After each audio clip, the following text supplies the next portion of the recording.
I was 6 when the first X-Men movie came out. So Hugh Jackman has been Wolverine for my entire life, 17 years by the time this movie comes out, and it's really sad to see him go because it's almost been like he's been like that parental father figure, that ultimate symbol of male masculinity, and to see him giving up, like just to see him like this is his last hurrah. I'm shedding a tear just talking about it right now. So I've been Wolverine for Halloween, been a big part of my life. So I can't wait to see it. We'll hopefully get a trailer coming up soon, and I'll gladly talk about that.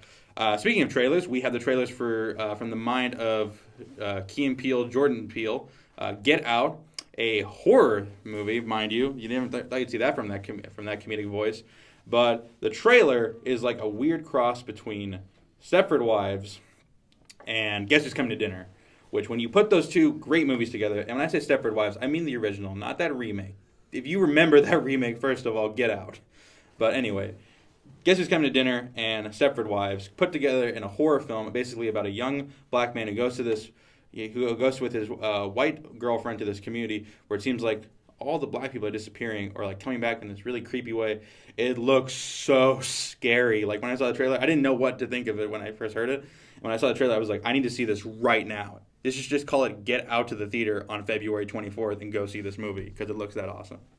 The other trailer we got was for Jackie, biopic on Jackie Kennedy, played by Natalie Portman, who might be getting her second Oscar nomination based on this trailer. I mean, it looks great. The word coming out of the movie has been so far so strong. It actually got a late last-minute pickup for a December 23rd release date. And look, it's produced by Darren Aronofsky. And people who know me know I'm not a big Darren Aronofsky fan. I didn't like Requiem for a Dream. I didn't like Pie. I didn't like... The only thing of his I really enjoyed was The Wrestler, but even then it was just mildly okay. But he's producing this, and it looks like that perfect blend of his great sensibility as a stylist with something a little bit more human. And it actually looks like the American version of the Queen. And it's fitting because the Kennedys are the closest thing we have to a royal dynasty. And, oh my God, that final shot of just Kennedy in the car with, after he's been shot and Jackie just holding her face like, she doesn't know what to say. Oh, it's hauntingly beautiful. And I wouldn't be surprised if Portman got the Oscar. Just based on the trailer, I was like, she doesn't really say much, but I'm like, give her a nomination, please. And the final trailer we have to talk about, big one, Pirates of the Caribbean, Dead Men Tell No Tale. It dropped with the season finale of Fear the Walking Dead. And this is a franchise that people have kind of written off, which is funny because, I don't know why. The first one is a kind of a modern classic. I actually liked the second one more. I think that's my favorite installment. The third one is not great, but it's not bad. It's just sort of long. But after the fourth film, which is definitely the worst of the series, it just looks better. And Go back to OBS. I'm going to keep talking really quick because for some reason we might have a little technical issue. Don't want to going to keep going with the flow though. So Go ahead and turn it off and back on. We still live?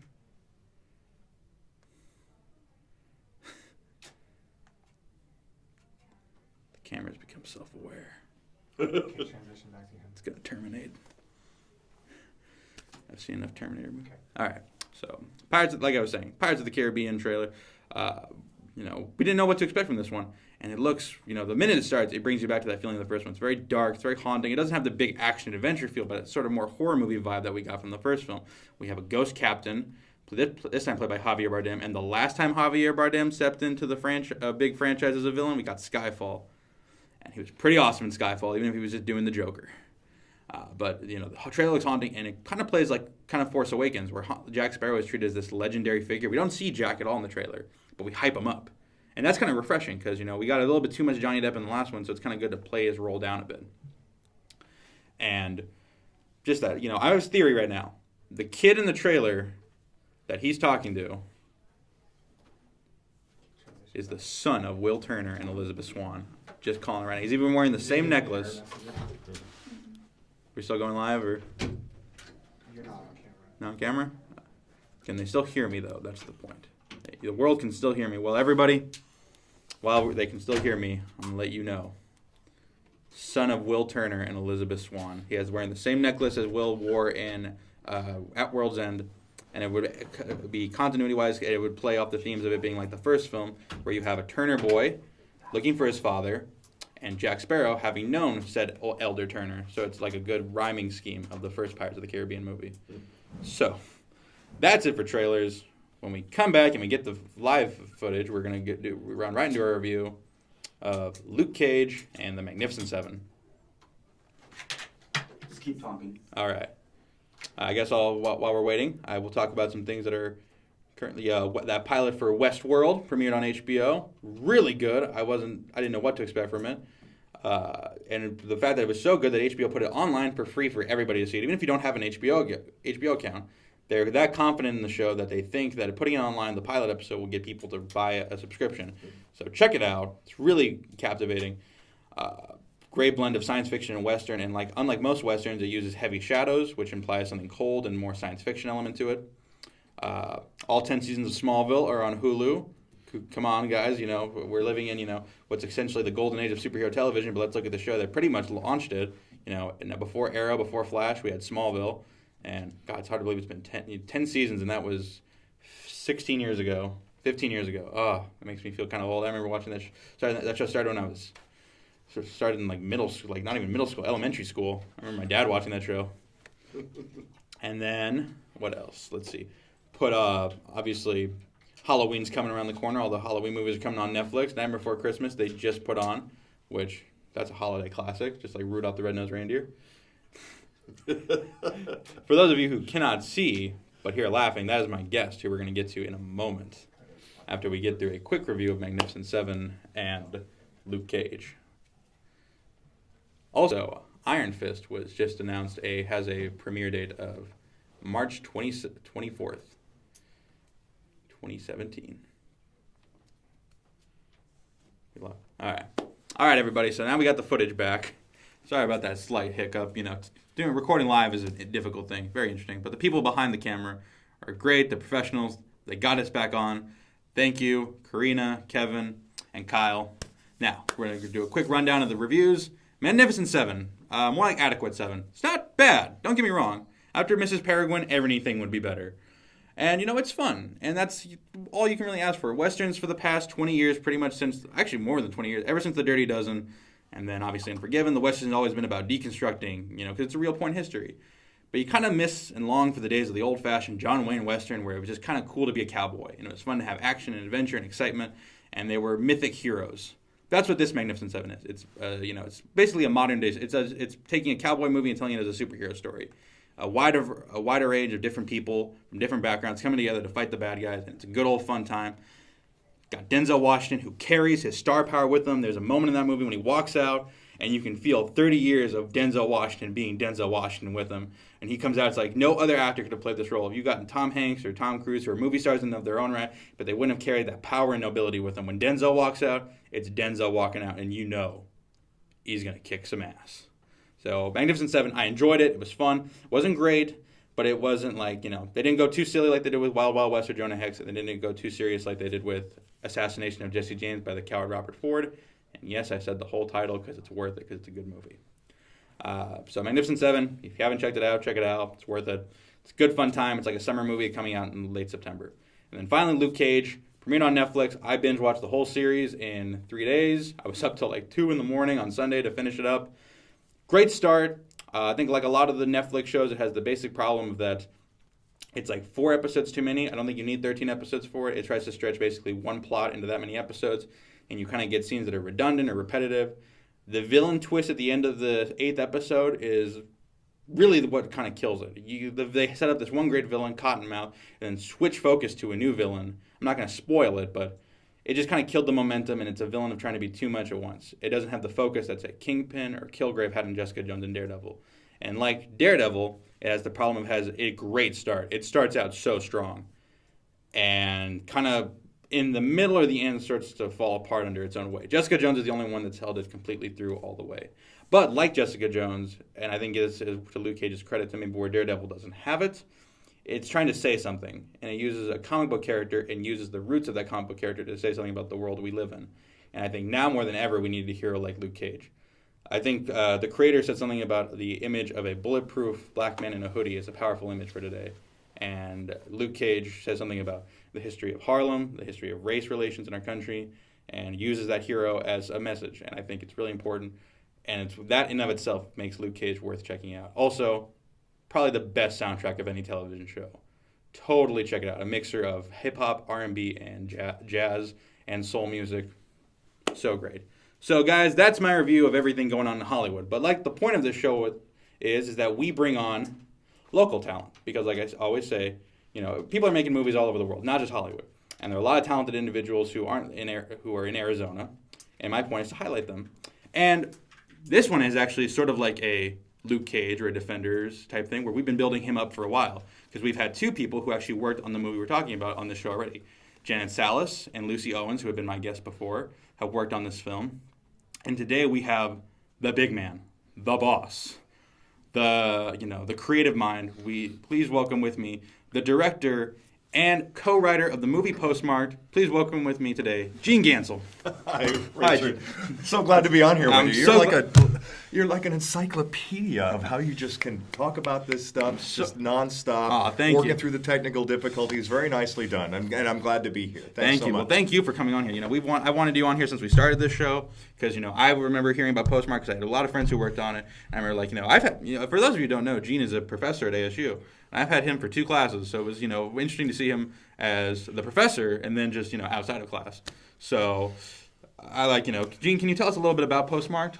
Can you run us down? Can you give us a quick synopsis of it? Sure. Well, this is a wonderful story based upon the fun experiences that the original playwright Ron Hunting would have day to day as a letter carrier, which was his day job. But he's also a wonderful actor, producer, director, and his play that this is based on is actually going to be produced at Stray Cat Theater this fall. But I went to see a stage reading of it a while back, and it was a whole lot of fun because it was one of these almost Reservoir Dogs sort of situations where there's all of a sudden this letter carrier is in a warehouse and he's got thugs threatening to kill him, and you don't know exactly what's going on, but he may have seen something that he shouldn't, and we find out he's told some of his coworkers and they get brought in, and so there's a whole lot going on. It's very dangerous with this shadowy organization and this really wonderful sexy villain and all the things that can happen, and there's some twists and turns, and basically they turn the tables and they have to find a way to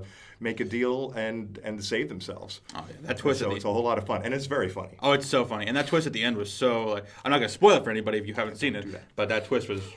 I was shocked. Now. It's funny that we're going to jump a little bit ahead and we'll kind of come back, but sure. You referenced something that you said, it's very Reservoir Dogs. I wanted to ask you, stylistically, because you were directing it, what were some films you drew upon? Were there any films that particularly inspired you while directing it, or visual cues that you had? A lot of what I saw for this was just the comedy of the situation. Yeah. And that ordinary letter carriers, a lot of it came from, the actors themselves. And the inspiration from when I originally saw the staged reading. Yeah. And so watching something up on its feet, it was really wonderful to see. Oh, yeah. And just the influences when we were shooting, we were having a whole lot of fun. And there was just some areas where we would just go ahead and work through and improv some things and look through it. And the director of photography, John Sedana, was awesome in terms of how he would frame things. We did one shot where we just went all the way around, 360 degrees around one of the interrogations, and it was really awesome. Can I ask you, do you remember how long it took to set that shot up? Because I remember watching it, I was like, that must have been a long day of setup. That was most of one morning. Was it really? The thing is, you try to shoot, to shoot a feature film, you got to go at least 20 days and longer to get something like that. And originally when I wanted to do it, I really could only afford 10 days. We got to 12 because of just some things that happened, and thank goodness we became part of. I was originally going to do it on my own, but we ended up being part of the Film Spark Summer Project because the Dean Cain project it fell through. Yeah. And Chris Lamont gave me a call and offered to produce and offered all the interns, and all of a sudden we're getting help from Canon. We're getting $100,000 in glass. That's why it looks so good. We just really it was wonderful to have then a second unit working as well. And so we were able to cover everything, and it looks beautiful. That must have been such a relief to get all that extra help, because you had planned for 10 days. How many days did you end up shooting actually? We shot 12. You shot 12. Okay, so but we had a second unit going. Oh, okay. So that must have been. That helped a lot. That must have really helped, because that must have cut so much time off. Absolutely. All right. Now I really want to talk to you about the different processes of it, because obviously pre-production, production, and then post-production. What was can you tell us a bit about the pre-production process? It was a little rushed, only because I was trying to get the funds for the film. And at the same time, moving forward, when I spoke to Chris Lamont, he basically said, well, I can help make this happen for you and get you all these interns and all this, production assistants, but we have to move the shoot up. And so we moved the shoot up by over 2 weeks and really just, got all of that done. Wonderful opportunity to do some casting. We got all local actors for the film. Really just running through it almost like rehearsing a play. Yeah. Which was really great because that's how it started, And so the actors that we got were just wonderful in that. We talked about Jeffrey Middleton, as George, and he didn't, when he came in to read, I didn't expect to cast him, but he was just perfect for George. Oh, yeah. And it was wonderful. And other actors that I know as well that came in, but it's nice to be able to cast something locally and do it there. When we got into production, I was not sleeping very well, and it was really a blur for me. I mean, the fact that you weren't sleeping during production shows you were doing it right. Like that's how. Like if you're able to get a good night's sleep during production, then you're obviously doing something wrong. Yeah. But then obviously post production, because 12 days shoots, and then pre production you got a little bit rushed. But post production you had a little bit more time. What was like the window for post production? We didn't have one, but we took our time. Okay. And the wonderful thing about it was Tyler Tang from ASU, a wonderful student editor, just went in and just did an amazing job at just finding the moments and the right takes and that sort of thing. And we would sit together and watch it and go back and work a little bit more.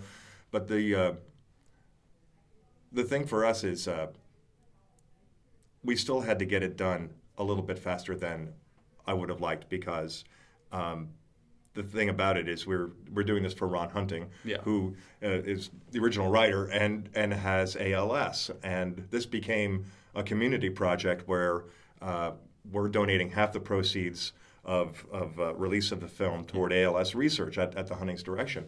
And, ALS is a disease that takes you quickly. Yeah. He started writing this thing, and by the time he was finished writing the play, he could only type with one hand. At this point, Ron can no longer speak. He can't move. And, he uses his eyes to communicate via a screen. And we wanted to make sure that we got the film done in time for him to see it. Well, this is something, that is the most noble, that is something that most movies, the very fact that you have that with this movie, that's something that, not only makes you a great filmmaker, but a great person. And, Ron, for Ron, and, it really shows that all the love and effort you put into this movie is up there. And I think Ron, if you're watching, thank you for telling the story. And guys, those of you who are watching and, you hear that should be something that motivates you to look at Postmarked, check it out.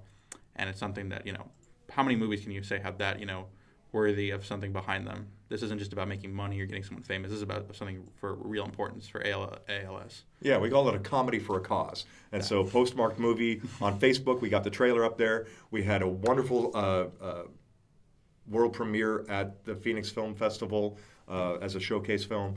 And we're working the festival circuit right now, but we're going to be going ahead and releasing it right to video on demand and on Blu-ray starting at the beginning of next year. And so we'll be done and ready to, once again, basically get the funds not only to pay off production, but also half the proceeds. Anything we take at this point on our GoFundMe or anywhere else goes right to ALS research. That's gonna be wonderful. And now that we've talked a little bit about Postmarked, I want to just talk about a little bit about Gene Ganssle, the man, because now I want to talk about. You're like, oh no. Just want to talk a little bit about. Sure. It looks like someone just summoned him for a court appearance. That was not on the list of official questions that I was to be asked. I just wanted to ask a little bit about Sure. what you have planned next after Postmarked. Is there any project you're working on now? Is there anything we can look forward to from you? The thing that I loved doing Postmarked, and it was, for me, it was huge. But as I look at what I'm doing, I really enjoy my teaching at ASU. Yeah. I'm also an actor. I mean, that's really where I started. I've been an actor here in the Phoenix area for 26 years. Oh, yeah. And I got commercials running now and still do. And I'll be doing Twister Dickens over at Phoenix Theater for the holidays. It's a whole lot of fun. Lots of improv involved in that stage production. Check out Twister Dickens just to see him on the stage, because there you go. He's someone who's really funny, really talented, and the reason I'm able to be here on camera and not panic is because of him, because he taught me how to read from a teleprompter. Because I had done stage shows, I'd never done something in front of a camera, which is really nerve-wracking. And I remember his class at ASU is put us in front of a camera, taught us to act, and it made me feel a little bit more comfortable. So part of the reason I'm here today is because of you. So I want to thank you for that. That's one reason why I wanted to have you on here. Also to highlight Postmarked for a great cause. Appreciate it. So- I've got something for you. Oh, you got something for me? Oh, yeah. We've Yeah. never had something Wanna make given sure. to me. I mean, no it's one's, nice that you have that little poster there. No one's ever given me you something. know, there's this other one. There's this other design, poster What? design. Look at that! And But dude, you gotta have the autographed full the size. autographed one. Look at The that! autographed full size poster for you. Is that everyone? Is that everyone? We got Jeffrey. We don't on? have We got- we don't have all the autographs on there, but we do have Ron and Athena Hunting there. They Tony Ekstad and Brian Splice, Ben Hyler, lots of people. I mean, it was wonderful. Look at that. So and I'll sign it somewhere too. Oh yeah, you got to sign. I was say your name isn't on here. It's a whole lot of fun. Postmarkedmovie.com. Can I do any more shameless promotion than that? That's our entire business is like shameless promotion. Guys, postmark.com. I'm gonna help them promote it. Postmarkedmovie.com. Postmarkmovie.com, guys. So, guys, thank you for watching. Please welcome, Gene. Thank you for coming on to the show. Glad to be here, Richard. Nice job. I also would like to point out that it's weird calling him Gene because I always knew him as Professor Ganssle, so it's very weird going into the professional world. But so, guys, thank you for watching Within the Frame. Please check us out on Facebook, on Twitter, on Instagram.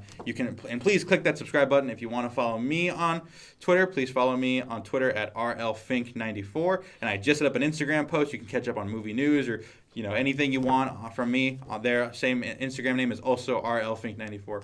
So guys, thank you for watching. Gene, thank you for coming on. Glad. And everybody, thank you for staying within the frame. Awesome. That was our best one yet, I think. Oh, great. That's Nice it. job. No, but